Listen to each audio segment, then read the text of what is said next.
Doctor CK Raut.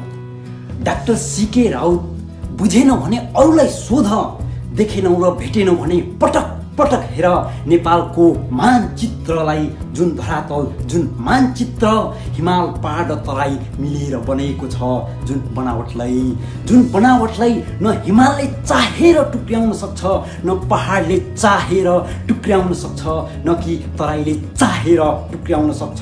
त्यो धरातल माटो ढुङ्गाले मात्र होइन, त्यो धरातल माटो ढुङ्गाले मात्र होइन, मजबुत र निश्चल राष्ट्र प्रेमले बनेको छ। तिमीमा त्यही निश्चल राष्ट्र प्रेम छैन र त आज तिमी 3 करोड नेपालीको छातीमा स्वतन्त्र मधेसको गैती प्रहार गर्दै आफ्नै झोपडीको मझेरी खनेर पराई आँगन पुर्ने कुरो गरिरहेछौ।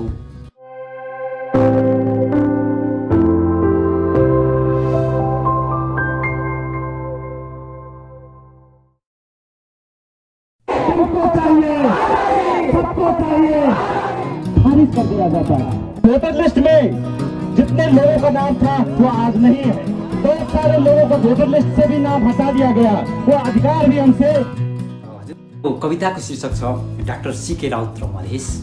हजुर, मेरो कविताको शीर्षक छ डाक्टर CK राउत र मधेस। कृपया 2 मिनट समय दिएर वाचन गरेर सुनिदिनु होला। म वाचन गर्न गइरहेको छु।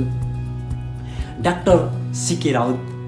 डाक्टर CK राउत बुझेनौ भने अरूलाई सोध, देखेनौ र भेटेनौ भने पटक पटक हेर नेपालको मानचित्रलाई, जुन धरातल, जुन मानचित्र हिमाल पहाड तराई मिलेर बनेको छ, जुन बनावटलाई न हिमालले चाहेर टुक्र्याउन सक्छ, न पहाडले चाहेर टुक्र्याउन सक्छ, न कि तराईले चाहेर टुक्र्याउन सक्छ। त्यो धरातल माटो ढुङ्गाले मात्र होइन, त्यो धरातल माटो ढुङ्गाले मात्र होइन, मजबुत र निश्चल राष्ट्र प्रेमले बनेको छ। तिमीमा त्यही निश्चल राष्ट्र प्रेम छैन र त आज तिमी 3 करोड नेपालीको छातीमा स्वतन्त्र मधेसको गैती प्रहार गर्दै आफ्नै झोपडीको मझेरी खनेर पराई आँगन पुर्ने कुरो गरिरहेछौ। डाक्टर राउत, यो राज्यको विभेद मधेस र मधेसी माथि मात्र छैन।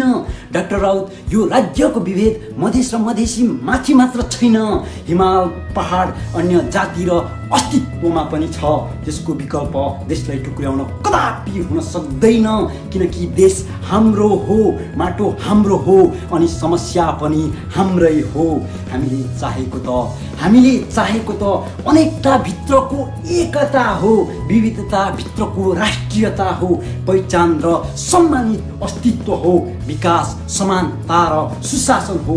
म त भन्छु म मात्र होइन, सारा नेपालीले भन्ने छन्, नेपाल भित्र प्यारो मधेस छ, अनि मधेस भित्र प्यारो नेपाल छ, नेपाल भित्र प्यारो मधेस छ, अनि मधेस भित्र प्यारो नेपाल छ।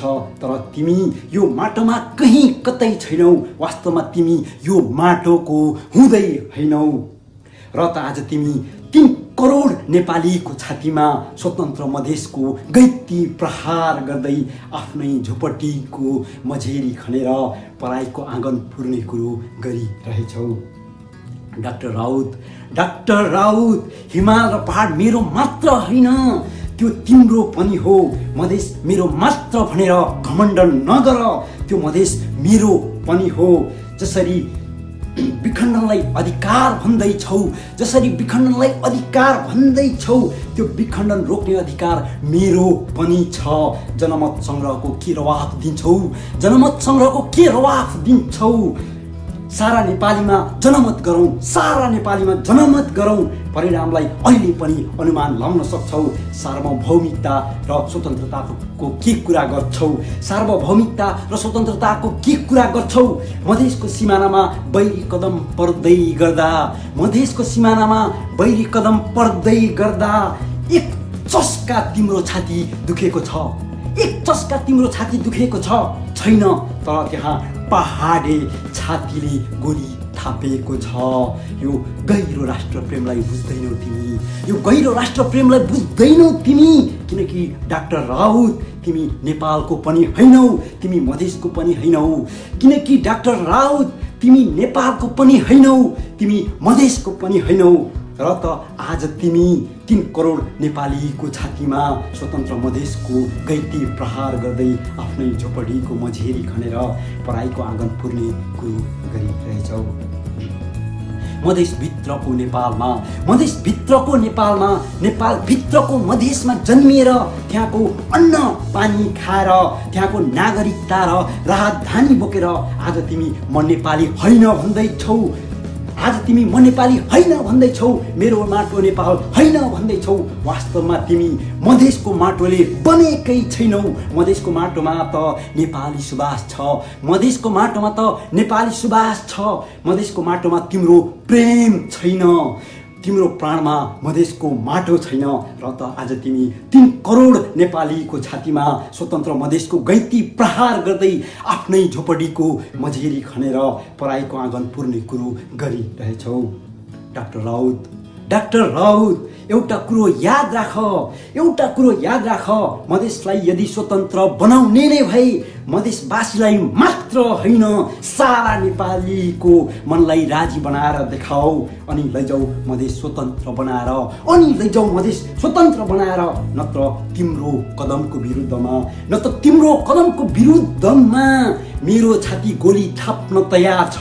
तिम्रो हरकतको प्रतिकारमा मेरो गर्दन तरवार झेल्न तयार छ। म त नेपालको माया गर्ने मान्छे, म त मधेसको माया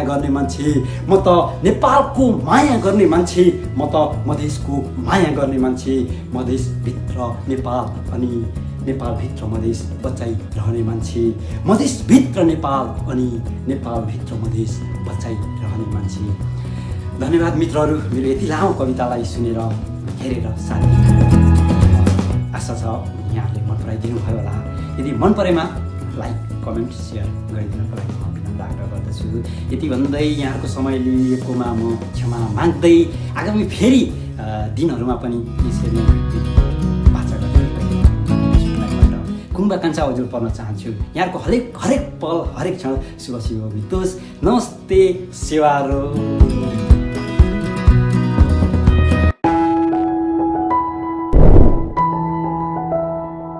नयाँ भिडियोका लागि हाम्रो च्यानललाई सब्स्क्राइब गर्नुहोस् र यो बेल आइकनलाई दबाउन पनि नबिर्सिनुहोला।